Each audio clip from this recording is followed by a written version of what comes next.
Vamos abrir as nossas Bíblias no Evangelho de João, capítulo de número 3. Evangelho de João, capítulo 3.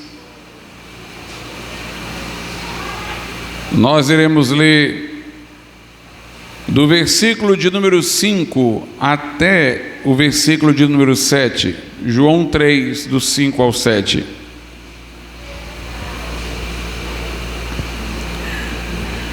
Jesus respondeu: na verdade te digo, que aquele que não nascer da água e do Espírito, não pode entrar no reino de Deus. O que é nascido da carne é carne, e o que é nascido do Espírito é Espírito. Não te maravilhes de te ter dito: necessário vos é nascer de novo. Podeis assentar. Esse é um trecho do diálogo de Jesus com Nicodemos, um mestre dos judeus, conhecedor da lei mosaica, conhecedor da lei de Moisés. E tendo ele de noite ido ter com Jesus, foi logo elogiando, dizendo: Rabi, mestre, ninguém pode fazer estas coisas que tu fazes se Deus não for com ele. Mas Jesus o interpelou bruscamente e disse que se ele não nascesse de novo, não poderia ver o reino de Deus. Isso trouxe perplexidade a Nicodemos. Ele não entendeu a palavra, a frase, a expressão. No verso 4, que nós não lemos, mas que está aí, ele perguntou a Jesus se deveria tornar ao ventre da mãe para novamente nascer. Ou seja, ele interpretou a expressão novo nascimento de um modo similar àquele que os espíritas entendem, como sendo algum tipo de reencarnação. Mas então Jesus o corrige no seu entendimento, dizendo que este novo nascimento de que ele estava a falar não era da carne, não era físico, tratava-se de um novo nascimento espiritual.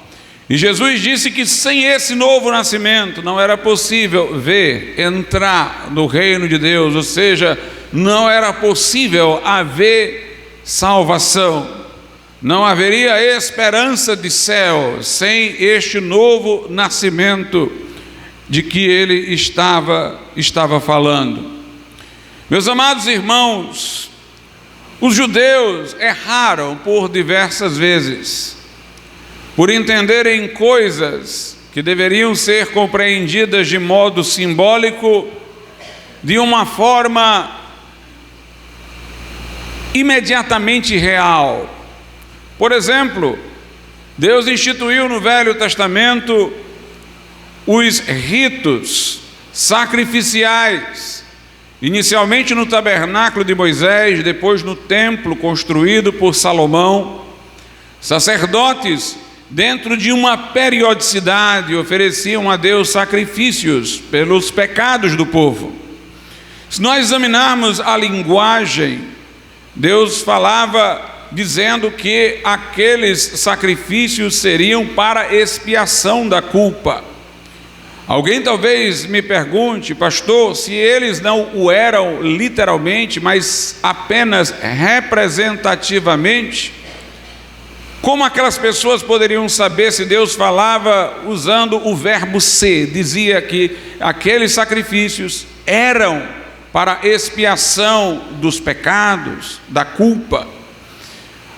Meus irmãos, os antigos, eles não utilizavam o verbo significar, simbolizar, como nós usamos hoje. Os antigos se valiam sempre do verbo ser, quer fosse para dizer uma coisa que fosse realista, quer fosse para dizer alguma coisa que fosse simbólica. Vou lhes dar inúmeros exemplos. Quando José vai interpretar o sonho de Faraó, sonhou com vacas gordas e vacas magras. Ele diz, as 7 vacas gordas são, ele não diz significam, ele diz são. São 7 anos de abundância. As 7 vacas magras, ele não diz significam, simbolizam, representam, ele diz são. 7 anos de escassez. Quando Daniel tem uma visão de vários animais e busca o sentido, como também no Apocalipse faz-se alusão a animais bem extravagantes, e depois se lhes dá o sentido, diz-se que aqueles animais são reinos, que os chifres que aparecem numa determinada visão, a própria Bíblia interpretando diz, são reis. Note, nunca fala, significam, simboliza. Sempre era utilizado o verbo ser, mas o contexto é que era elucidativo. O contexto é que seria esclarecedor. Notadamente, quando José disse que 7 vacas gordas do sonho de Faraó representavam 7 anos de abundância, ninguém interpretou que 7 anos de abundância confundir-se-iam com 7 vacas gordas. O contexto, como era de interpretação,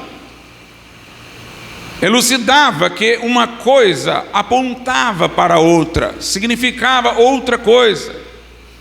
Os ritos da lei, onde animais eram sacrificados, como diz a própria Bíblia, para expiação da culpa do pecado, não se poderia entender como querendo dizer que de fato eram, mas que representavam, porque Deus havia feito a promessa do Salvador que viria. Uma das argumentações do apóstolo Paulo na carta aos Gálatas é esta. Ele diz, olha, antes de Deus estabelecer a lei de Moisés com os ritos sacrificiais, ele havia feito uma promessa a Abraão, de que a salvação viria por um descendente de Abraão, que iria levar sobre si os nossos pecados e morrer na cruz, o que mais adiante vai sendo progressivamente esclarecido nos detalhes, através de alguns salmos de Davi, maximamente do profeta Isaías, que fala do servo sofredor, dizendo de Jesus que ele tomaria sobre si as nossas iniquidades, seria traspassado pelas nossas transgressões, moído pelos nossos pecados, o castigo que nos traz a paz estaria sobre ele, pelas suas pisaduras nós seríamos sarados. E então Paulo disse, se havia uma promessa que foi feita a Abraão, de um Salvador, se continuaram os profetas depois da lei de Moisés, dizendo que esta promessa ainda era para adiante, e davam detalhes de alguém que morreria pelos nossos pecados, é claro que aqueles ritos sacrificiais estabelecidos para o templo, não eram eles os que realmente perdoavam pecados, expiavam a culpa. Eles apenas eram uma forma de manter, através de um ritual visível, a lembrança, a memória da promessa de Deus acerca do Messias que viria. João Batista entendeu isso muito bem quando, olhando para Jesus, disse, eis o Cordeiro de Deus que tira o pecado do mundo. E lá na carta aos Hebreus, o autor da carta, ele diz, era claro que o sangue de touros, de bodes, de animais não iria perdoar pecados, que aquilo ali era uma representação, um símbolo.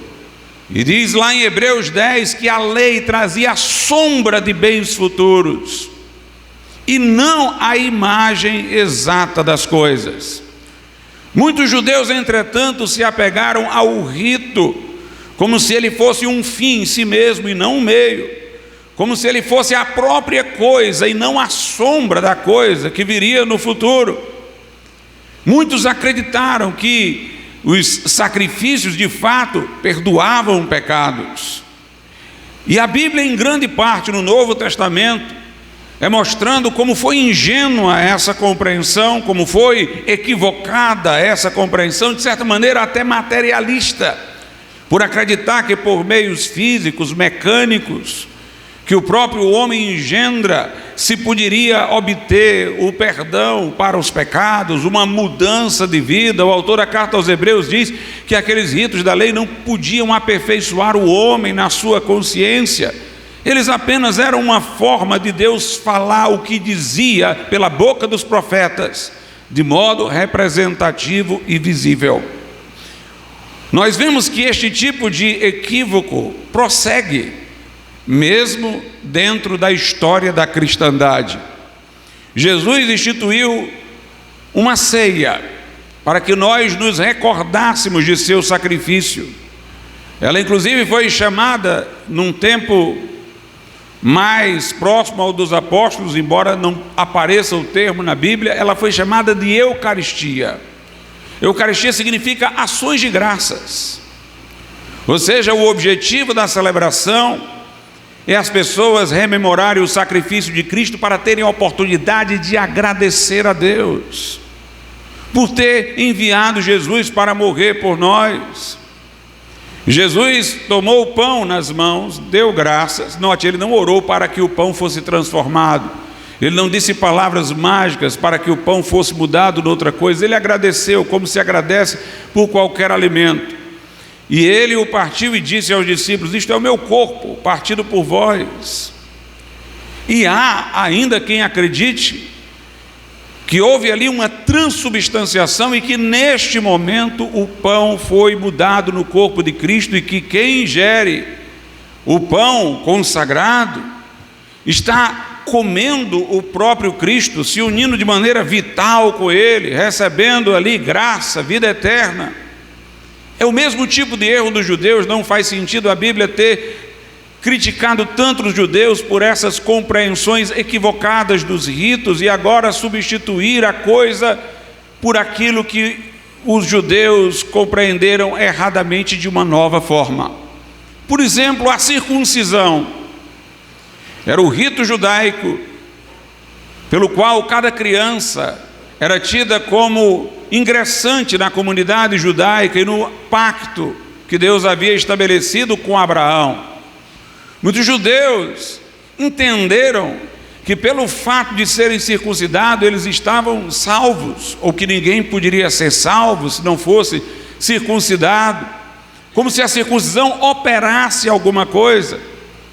Mas Paulo também vai dizer que foi um equívoco.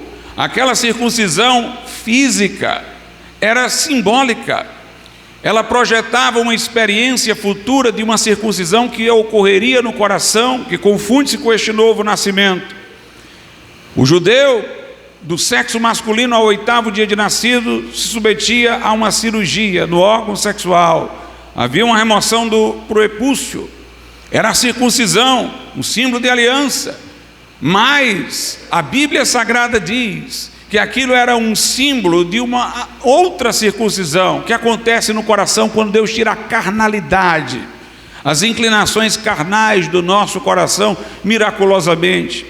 Mesmo no Velho Testamento, por diversas vezes os profetas disseram: circuncidai o vosso coração.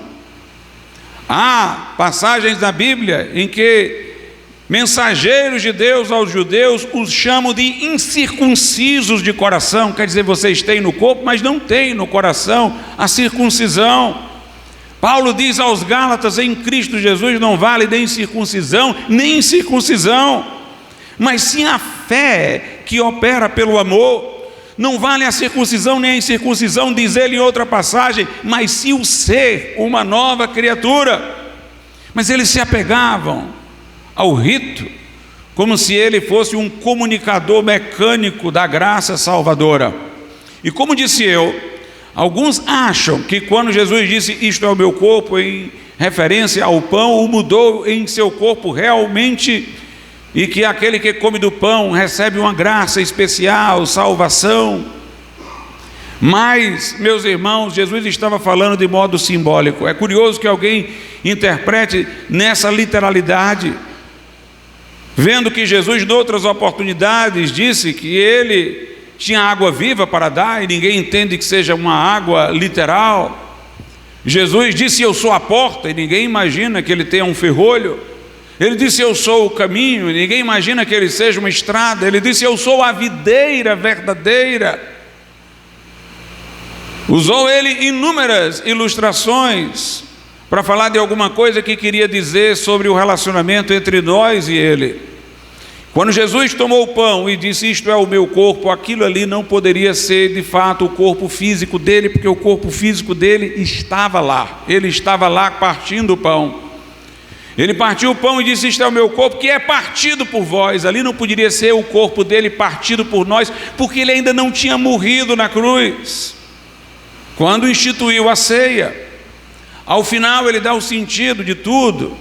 Ele diz: fazei isto em memória de mim. Portanto, tratava-se de um memorial, para nós estarmos sempre trazendo à memória o sacrifício que ele fez por nós. Quando ele disse: do cálice, isto é o meu sangue, derramado para a remissão de pecados, queria dizer de maneira simbólica, o contexto o evidencia. Lá na carta aos Coríntios 11, Paulo, falando da ceia do Senhor, diz: todas as vezes que comerdes deste pão e beberdes deste cálice, note, ele não fala todas as vezes que comerdes deste corpo, ele continua chamando pão de pão e diz: anunciais a morte do Senhor. A ceia é uma anunciação, é uma pregação representativa da morte de Cristo. E Paulo diz: anunciais a morte do Senhor até que ele venha. Então, fisicamente, ele ainda virá a segunda vez, mas ele não está ainda fisicamente presente ali durante a ceia do Senhor. Nós temos que, portanto, fazer a leitura da Bíblia conforme as regras da própria Bíblia. Nós temos os indícios textuais para sabermos do que Jesus Cristo está realmente falando. Aqui ele disse a Nicodemos: aquele que não nascer de novo não pode ver o reino de Deus. Nicodemos entendeu mecanicamente. Voltar ao ventre da mãe, tornar a nascer, Jesus imediatamente o corrigiu, e Jesus o reprova. Ele diz assim, no versículo de número 10, Jesus respondeu e disse-lhe: tu és mestre de Israel e não sabes isto? Porque há passagens no livro do profeta Jeremias, no livro do profeta Ezequiel, em que Deus diz que faria com o povo uma aliança nova, onde ele tiraria o coração duro de pedra das pessoas, daria um coração de carne, que quer dizer um coração sensível. Deus lá dizia: eu porei dentro de vós um espírito novo, porei em vós o meu espírito, e farei com que andeis nos meus estatutos e guardeis os meus mandamentos. Os profetas falaram deste novo nascimento, uma experiência pela qual nós não teríamos uma nova vida corpórea aqui na terra por um segundo nascimento físico, mas nós teríamos um espírito novo, que seria habitado pelo Espírito Santo, e a partir daí nós mudaríamos a nossa maneira de viver, porque Deus nos faria andar nos seus mandamentos, guardar os seus estatutos. Nicodemos era um mestre da lei, conhecia essas promessas, deveria entender do que Jesus estava falando. E Jesus diz assim, reprovando-o ainda, no versículo 12: se vos falei de coisas terrestres e não crestes, como crereis se vos falar das celestiais? Jesus queria dizer o seguinte: olha, para eu tentar explicar para você a experiência que você precisa ter para a sua salvação, eu me vali de coisas terrestres, eu comparei com coisas que você conhece, um nascimento físico. Se eu tentando falar, comparando com o que você sabe, com o que é terreno, você não consegue compreender, imagine se eu viesse aqui falando numa linguagem celestial, conforme a gente concebe essas coisas no mundo superior. Aí é que você não entenderia. É como se Jesus estivesse dizendo: eu estou facilitando para você, eu estou falando de uma coisa que você não pode entender, mas através de uma analogia com o que você sabe, você pode se aproximar daquilo que eu estou dizendo. Interessante, meus irmãos, que este novo nascimento é um milagre. Não é uma obra nossa, é uma obra de Deus. Obviamente nós temos que ouvir o Evangelho, nos arrepender dos nossos pecados e crer em Jesus. E Deus então vai operar em nós o novo nascimento. Mas esta é uma operação inteiramente dele.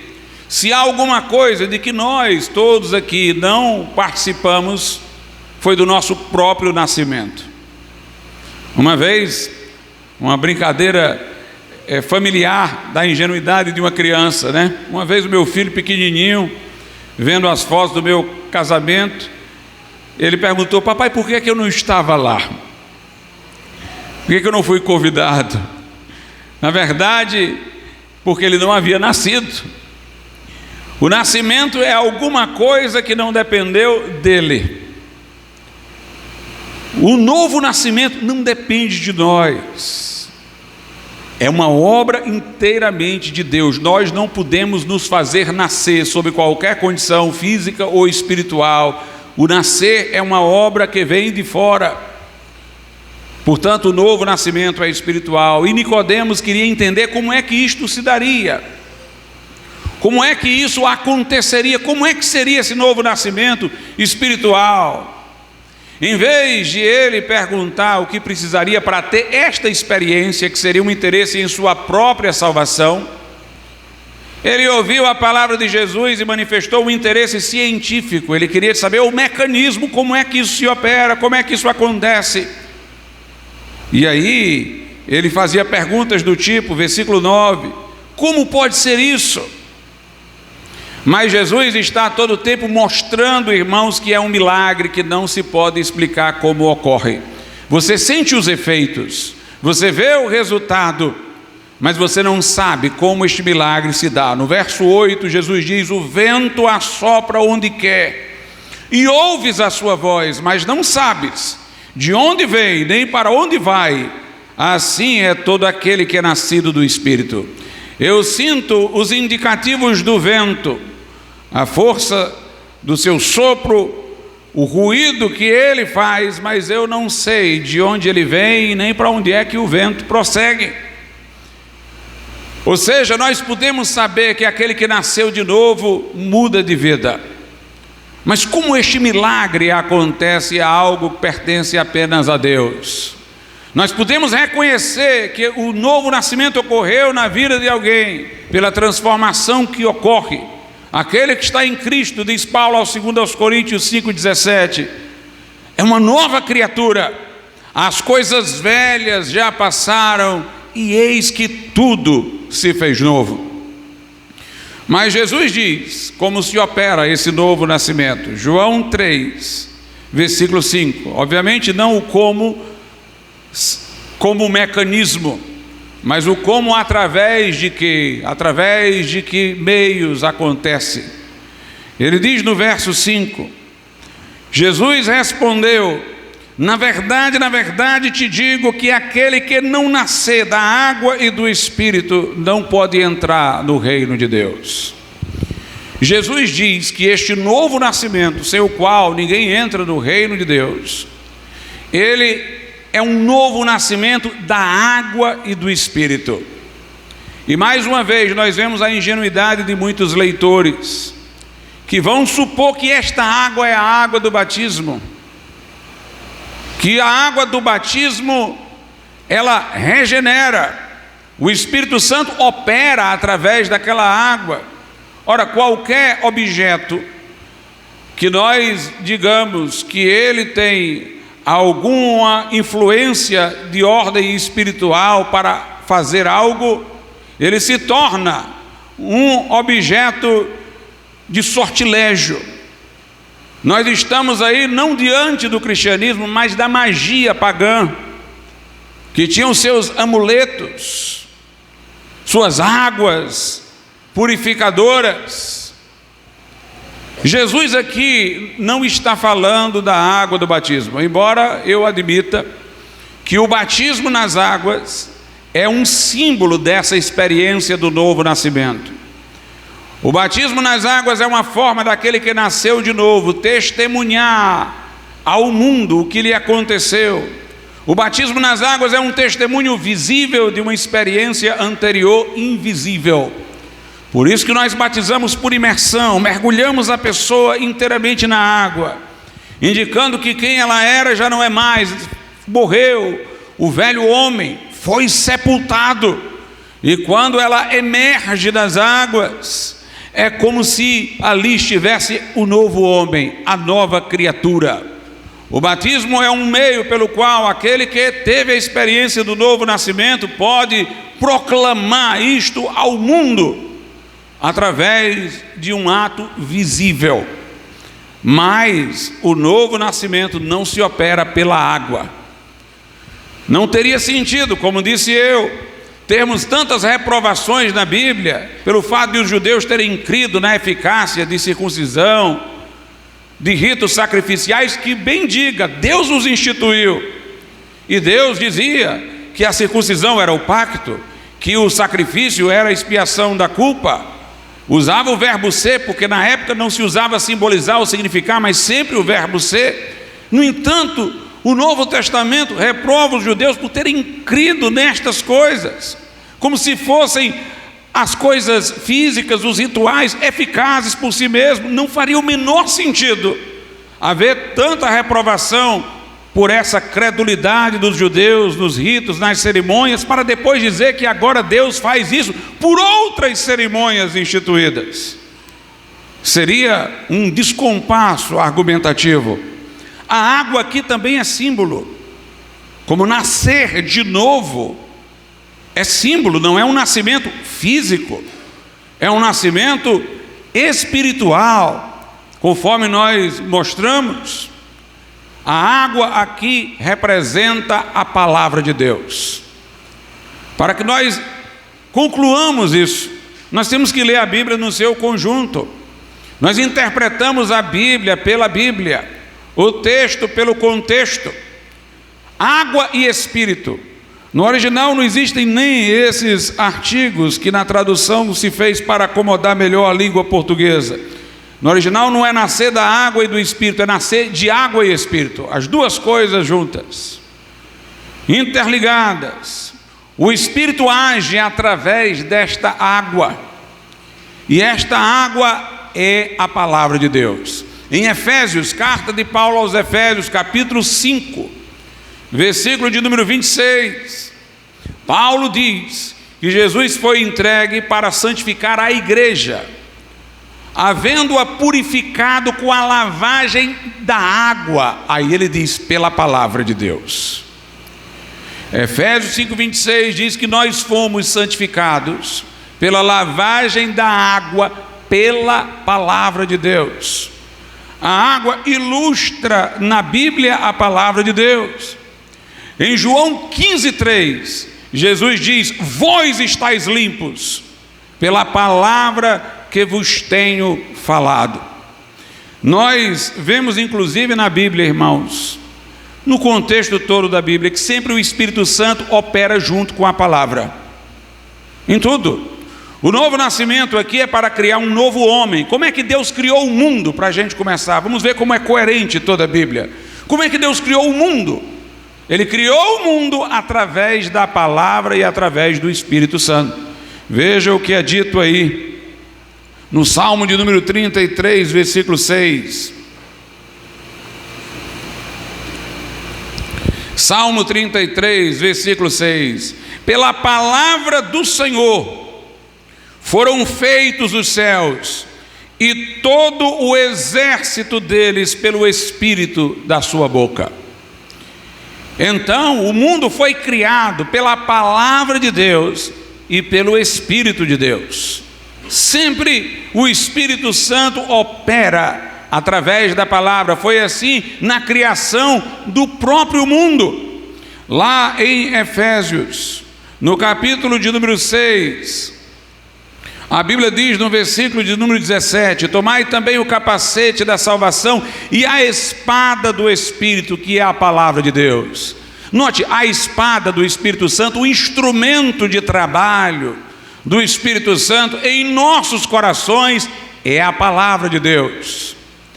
É interessante que na carta de Paulo a Tito, no capítulo 3, verso 5, Paulo diz que é o Espírito Santo quem regenera.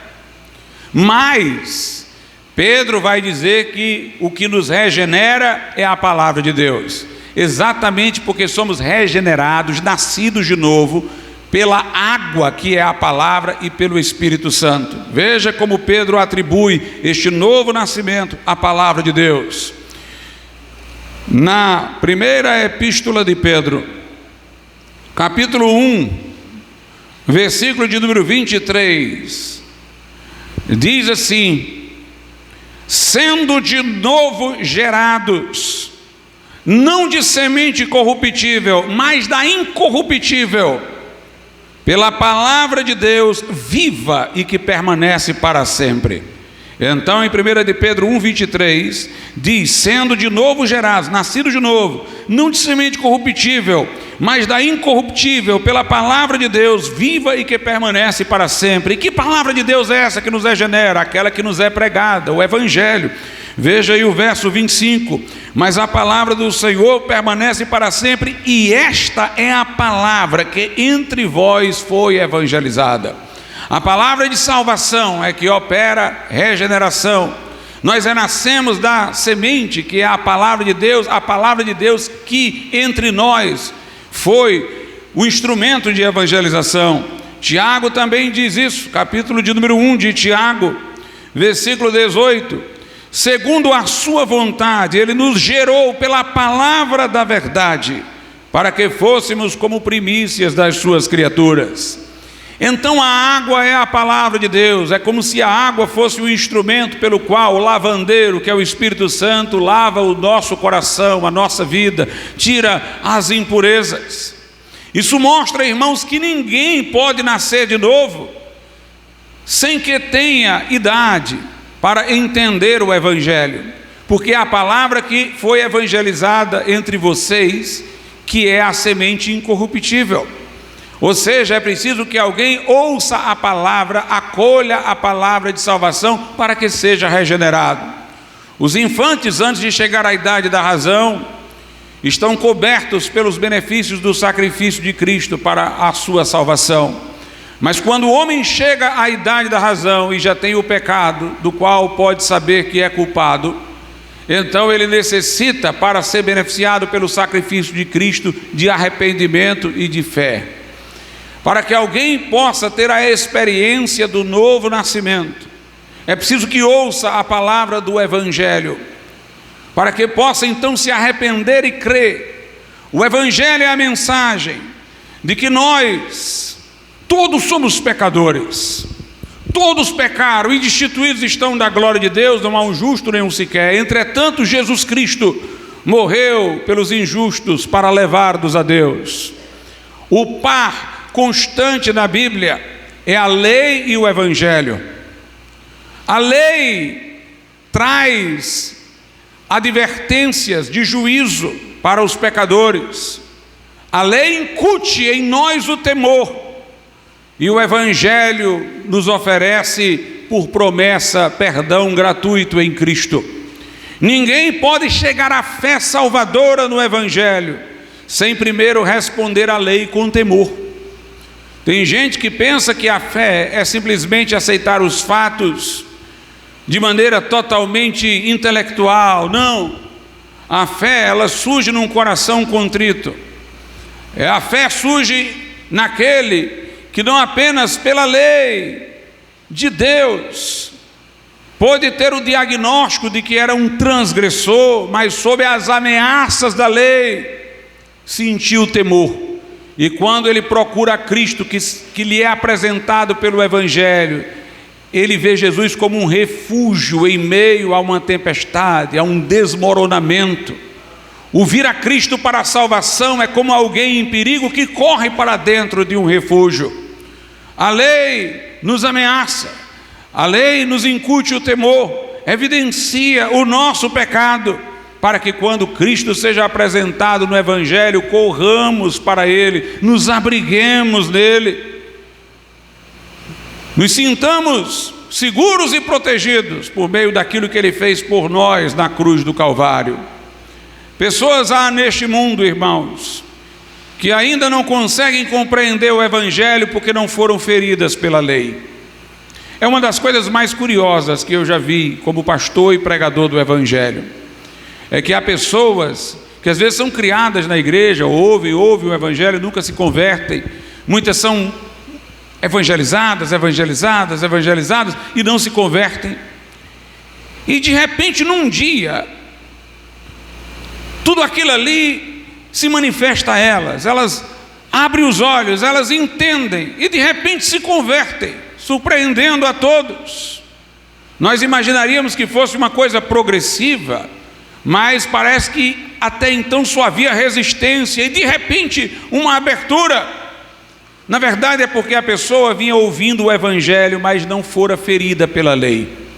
Ela achava muito bonita a ideia de que Jesus Cristo pudesse ter renunciado sua glória, morrido por nós. Aquilo ali era admirável, era um grande amor, mas parecia um desperdício, não precisava tanto. Nosso pecado não é tão grave, Deus poderia simplesmente nos perdoar, sem que o custo fosse tão grande para o seu próprio filho. Ela ainda não viu a gravidade do pecado e não pôde entender a profundidade do que foi feito na cruz. Mas aí, ouvindo isso, por mais que ela ouça e nada aconteça, de repente, ela é ferida na consciência pela lei. Tem pessoas que desculpam o tempo todo o seu pecado e às vezes precisam cair num pecado grave para acordar e verem todos os outros pecados tidos por menores que elas cometeram para trás. Há pessoas, irmãos, que às vezes precisam estar numa situação debilitada para que elas então não estejam tão arrogantes e de repente entendam. Há pessoas que precisam naquele dia ouvir com mais atenção, para então de repente terem a lucidez que nunca tiveram, para verem o seu pecado, que faz com que de repente então quem ouviu tanto se converta. É porque na hora que a lei fere a consciência, então o Evangelho se descortina diante dela. Ela entende que Jesus tinha que fazer aquilo, que o pecado é sério. Ele rompe a ordem cósmica, ele coloca o justo juiz com o dever para ser coerente consigo mesmo de nos punir. A ofensa é contra o trono de Deus. A sentença não poderia ser outra senão eterna. Mas quem morreu naquela cruz em nosso lugar foi também o ser infinito, o Filho de Deus, consubstancial ao Pai. Deus que se fez carne e habitou entre nós. Ele como homem foi justo e não transgrediu, e levou o fardo dos injustos, o peso da nossa culpa, deixou-se traspassar. Quando Jesus na cruz dá o brado, Pai, está consumado, há um sinal religioso. O véu do templo dos judeus rasga de alto a baixo. Aquele véu no templo representava a separação entre o homem e Deus.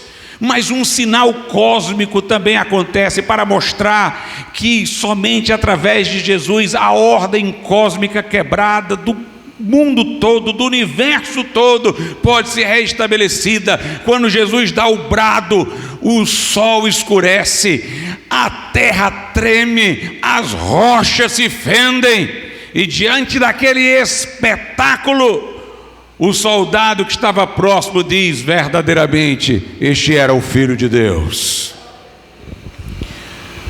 É preciso o arrependimento dos pecados. É preciso que sintamos a gravidade da culpa e que olhemos para Jesus, autor e consumador da nossa fé, que confiemos a Ele a nossa vida. Nós não podemos nos salvar a nós mesmos. Nós não podemos apresentar a nossa vida como ela se encontra diante de Deus sem a obra do Calvário, sem a obra de Cristo. Todos nós somos culpáveis, todos nós somos sentenciados ao inferno eterno, despojados da graça que vem de Cristo. Mas nós temos que confiar em Jesus Cristo como o único e todo suficiente Salvador.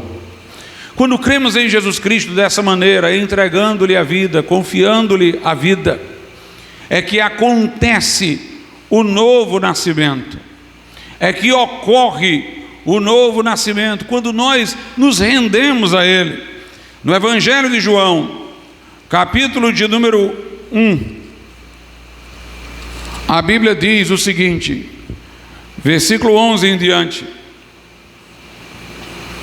veio para o que era seu, quer dizer, Jesus veio para os judeus, e os seus não o receberam, os judeus o rejeitaram, de um modo geral, nem todos, mas a nação como um todo sim.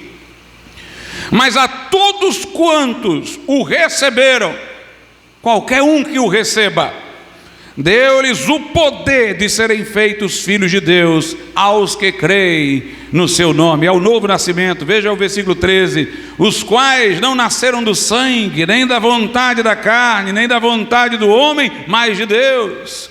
Então está dizendo que esses aqui que receberam Jesus por fé, receberam poder para serem feitos filhos de Deus, renasceram, nasceram de novo, não da carne, não do sangue, não da vontade do varão, nasceram de Deus. Mas note, quem foram esses? Todos quanto o receberam, a saber, os que creem.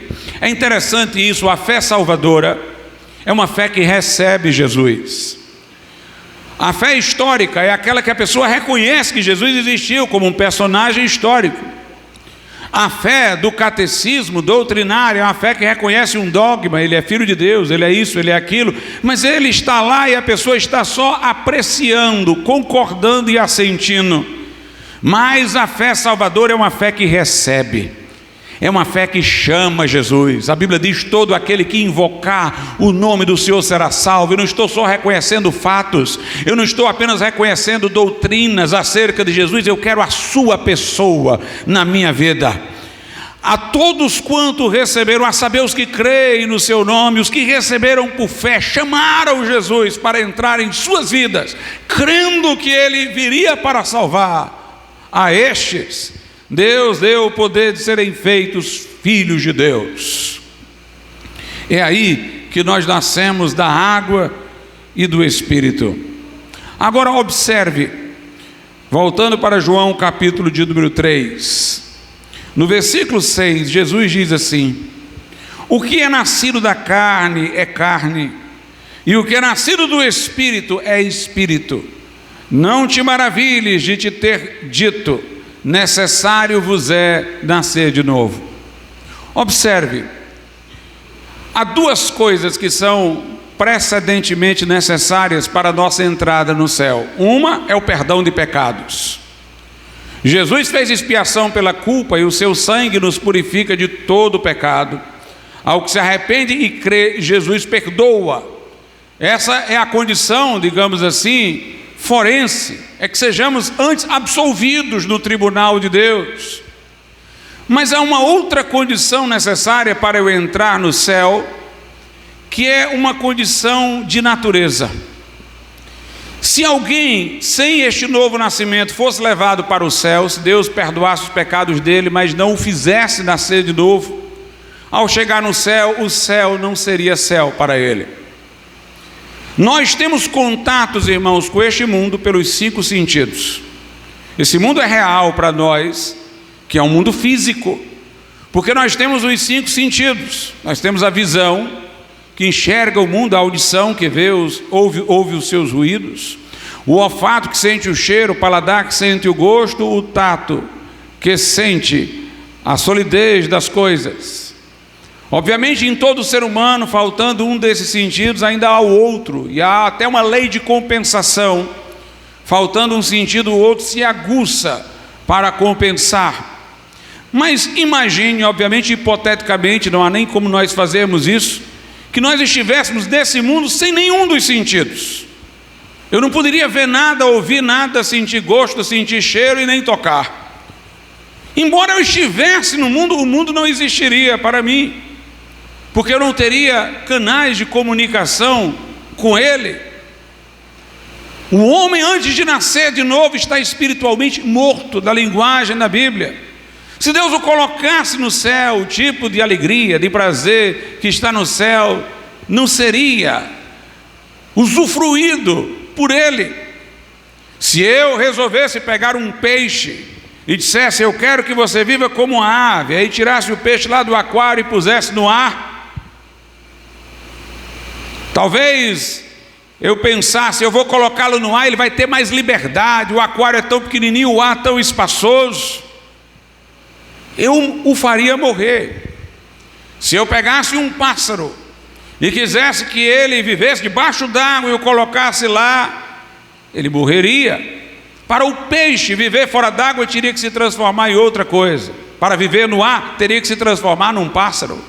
Para um pássaro viver na água, teria que se transformar num peixe. Se nós fôssemos sem o novo nascimento para o céu seria mais como um inferno.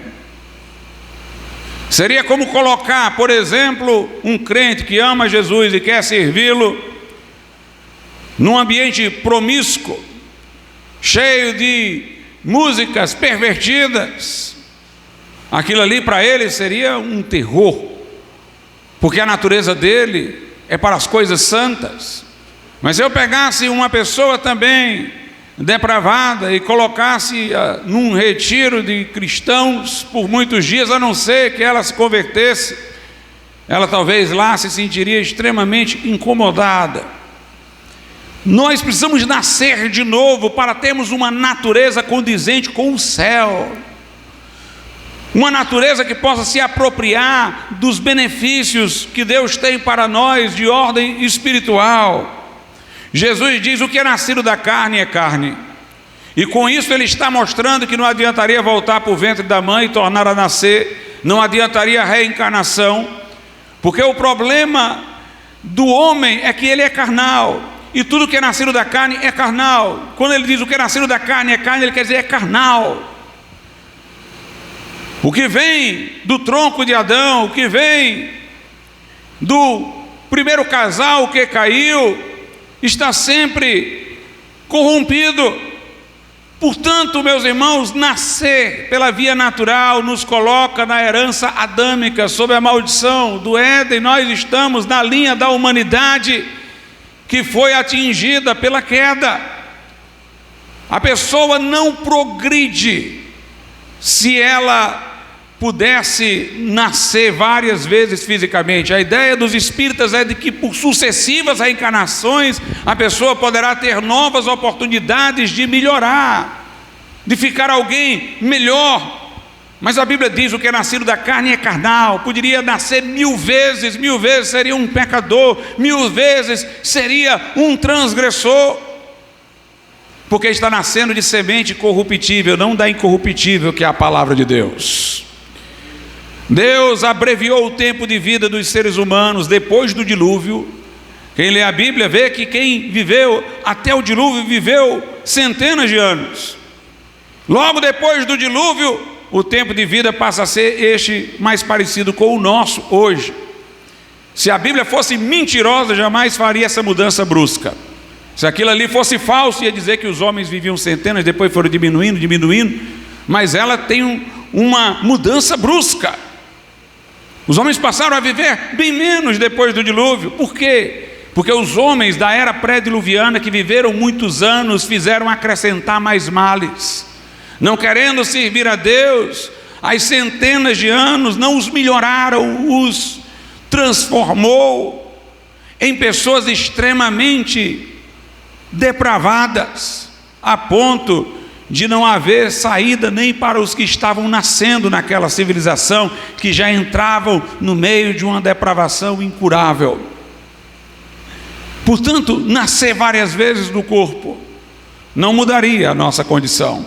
A Bíblia diz em Romanos, no capítulo de número 8, o seguinte, Romanos 8, versículo de número 7: porque a inclinação da carne é inimizade contra Deus, pois não é sujeita à lei de Deus, nem em verdade o pode ser. Portanto, os que estão na carne não podem agradar a Deus. Nem todos são tentados pelos mesmos pecados, mas o homem que ainda não nasceu de novo, por algum pecado é fisgado, de maneira que fica rodando nele incessantemente, a não ser que o substitua por outro, em que queira pecar. Mas ele entra numa gangorra que ele não se livra. Por isso Paulo diz em Romanos 7, versículo de número 17: de maneira que agora já não sou eu que faço isto, mas o pecado que habita em mim. Porque eu sei que em mim, isto é, na minha carne, não habita bem algum, e com efeito querer está em mim, mas não consigo realizar o bem, porque não faço o bem que quero, mas o mal que não quero, esse faço.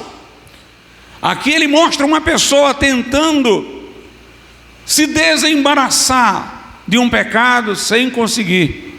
O homem não nascido de novo, quando ele deixa um pecado é porque entrou em outro, mas ele está sempre numa gangorra que ele não consegue sair. Mas o novo nascimento traz libertação. Paulo diz em Romanos 8:2: porque a lei do Espírito de vida em Cristo Jesus me livrou da lei do pecado e da morte. Dessa lei que está sempre fazendo o homem pecar, eu fui liberto dessa lei interior do pecado, que me cativa ao pecado por uma lei mais forte, a lei do Espírito e vida em Cristo Jesus.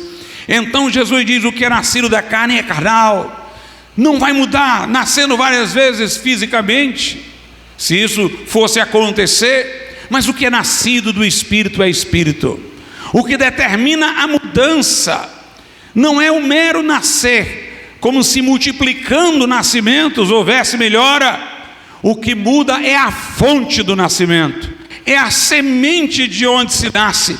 Quem nasce do Espírito Santo é Espírito, é espiritual.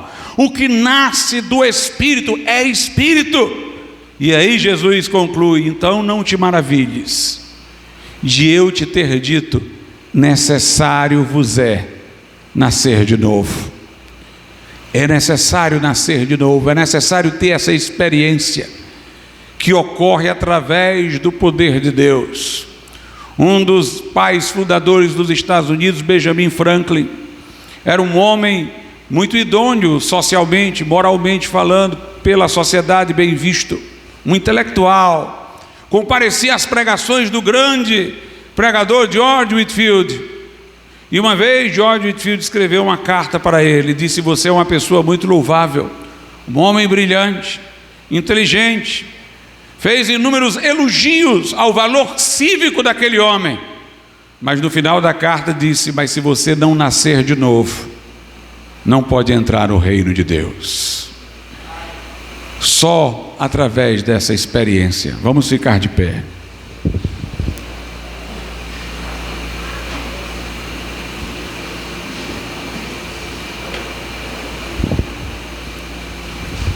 Nosso Deus e nosso Pai, nós te louvamos, nós te agradecemos, Senhor, pela tua palavra, que é a semente de vida, que é a ferramenta do Espírito Santo para mudar os nossos corações, transformar as nossas vidas, nos dar a natureza congruente com o céu. Que o Senhor nessa noite traga a este lugar a convicção de pecado que leva ao arrependimento, a contrição, Senhor, que reconhece a gravidade da situação humana, e que o Senhor faça vir aos corações a fé que abraça as tuas promessas, que se abriga em Cristo, que o recebe como Senhor e Salvador, para que nessa noite pessoas passem da morte para a vida, das trevas para a luz, para que haja um novo nascimento que dá entrada na vida celeste. Assim eu te peço, Pai, faz a obra, muda vidas, em nome de Jesus, amém.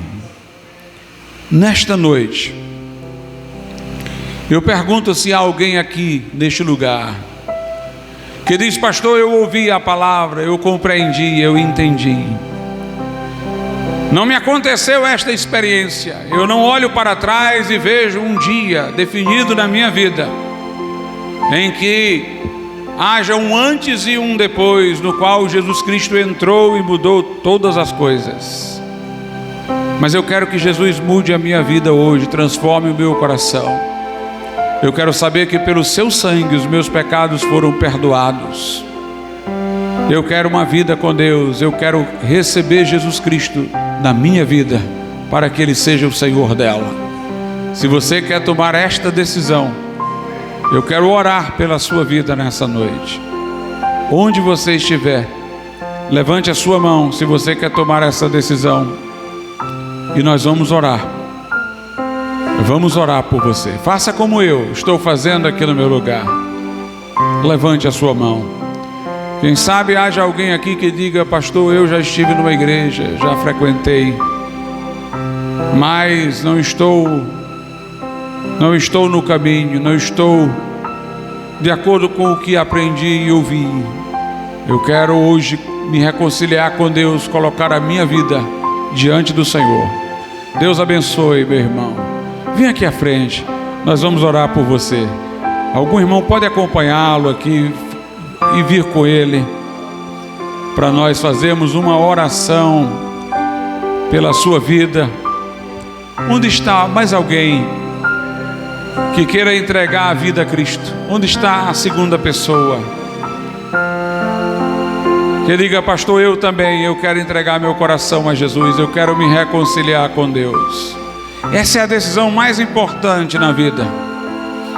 Jesus disse que essa decisão toca lá no céu. Ele diz: o que me confessa diante dos homens, Jesus disse, eu confesso diante do Pai e dos santos anjos. Mas aquele que se envergonha de mim, diz o Senhor, e das minhas palavras, eu terei vergonha dele na presença do meu Pai. Por isso nós fazemos o convite para lhe dar essa oportunidade de dizer publicamente: Jesus, eu estou aqui, não tenho vergonha do Evangelho, entra na minha vida. Se houver mais alguém nessa noite que quer entregar o coração a Cristo, quer se reconciliar com Deus, levante sua mão. E algum irmão também lhe fará companhia, alguma irmã, para vir aqui à frente. Vamos orar pela vida do nosso irmão nesse momento. Soberano e altíssimo Deus, nosso Pai, nós te louvamos e te agradecemos porque tua palavra foi ouvida e acolhida pelo teu filho, pelo teu servo que está aqui. Ó Deus, ele vem, Senhor, colocar a sua vida diante das tuas mãos, buscando em ti refúgio, perdão, reconciliação, restauração, renovação, transformação, a mudança de vida que só o Senhor pode dar. Que o Senhor lhe assegure o perdão de pecados através do Espírito Santo em seu coração. Que o Senhor lhe faça vir a paz que excede todo entendimento. Que seu nome, meu Pai, esteja assegurado no céu. E que o Senhor possa, meu Pai, lhe dar vitória contra todas as dificuldades, quebrar todas as algemas. E, meu Deus, dá a ele um coração para te servir todos os dias da sua vida. Nós te pedimos estas coisas, te agradecemos e damos graças. Em nome de Jesus. Amém e amém. Deus te abençoe, meu irmão. Pode voltar ao teu lugar. Que o Senhor Jesus te abençoe. Algum aviso, irmãos, a ser dado?